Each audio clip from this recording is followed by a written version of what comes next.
صحابہ کی تم وفا کو دیکھو، صحابہ کی تم وفا کو دیکھو۔ السلام علیکم ورحمۃ اللہ وبرکاتہ۔ ثابت بن قیس کی سوانح حیات جاری ہے۔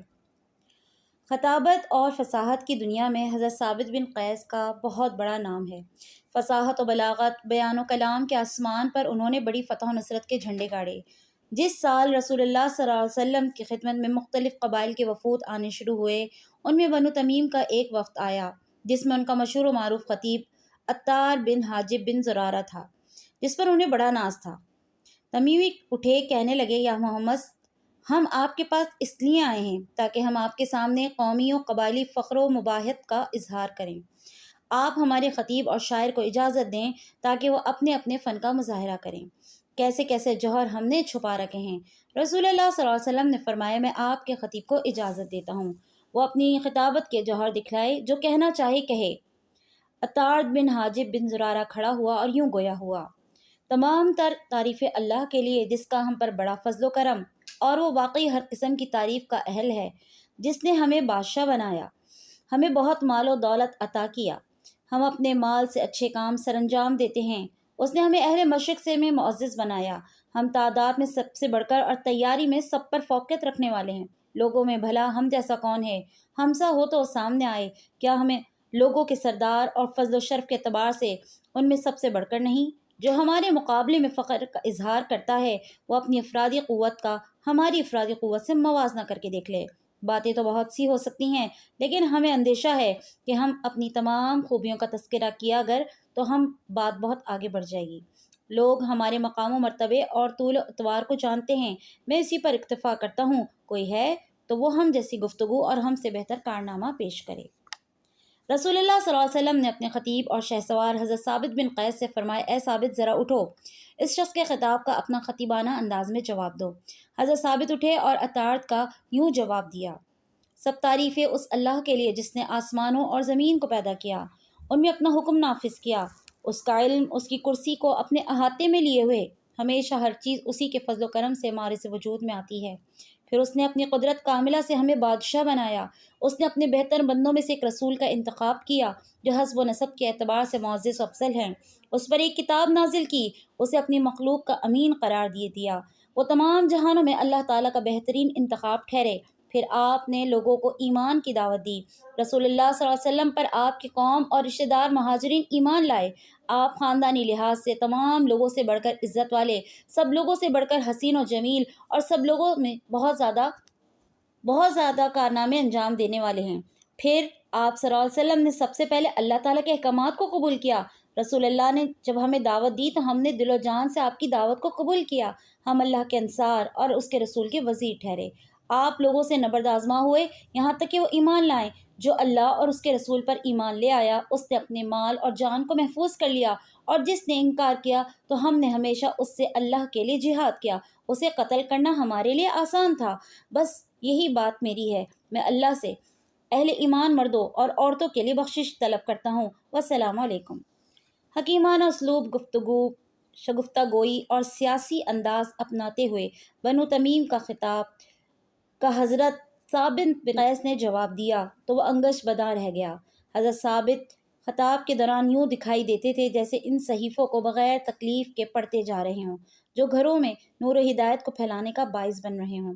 پھر نبی کریم صلی اللہ علیہ وسلم نے بنو تمیم کے شاعر کو اجازت دی تو زبرقان بن بدر اٹھا، ایک عمدہ قصیدہ پیش کیا۔ اس کے جواب میں حضرت حسان بن ثابت اٹھے اور اس نے زبرقان کے قصیدے کا منہ توڑ جواب دیا، اور اس میں اسلام کا ایسے اسلوب میں تعارف کرایا کہ بنو تمیم انگشت بداں رہ گئے۔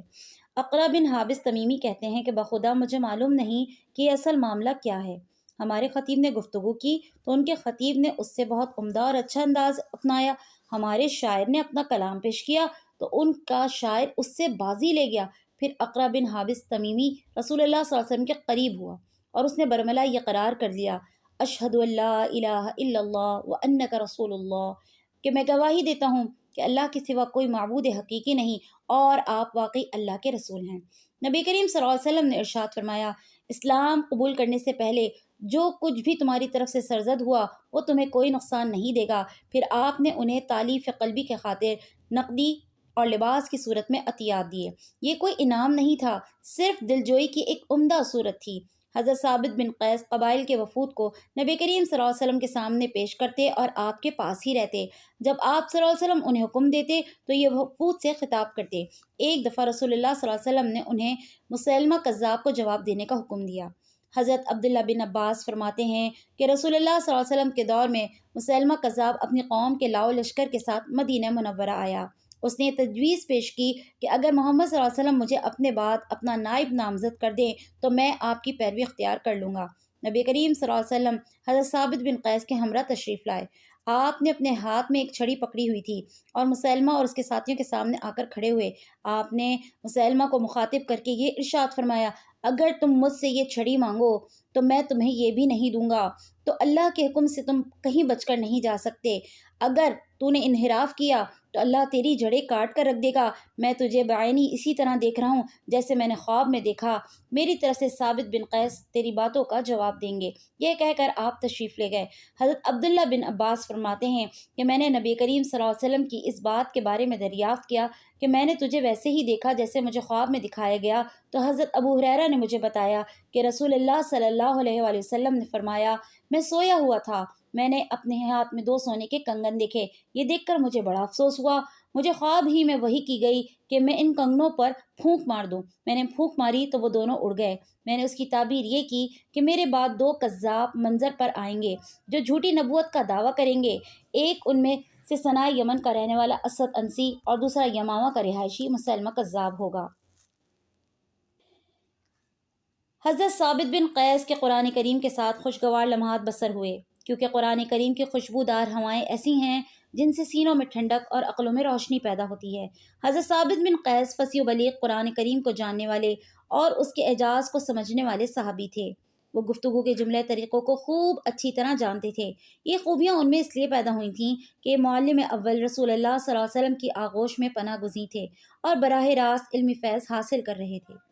جب قرآن کریم کے کسی مقام کو سمجھنے میں کوئی الجھن پیش آتی تو وہاں رک جاتے اور تدبر کرتے، پھر بھی سمجھ نہ آتی تو رسول اقدس صلی اللہ علیہ وسلم سے اس کا حل معلوم کرتے۔ علاوہ ازیں حضرت ثابت بن قیس کا شمار ان 23 خوش نصیب صحابہ کرام میں ہوتا ہے جنہیں کاتب وحی ہونے کا اعزاز حاصل ہے۔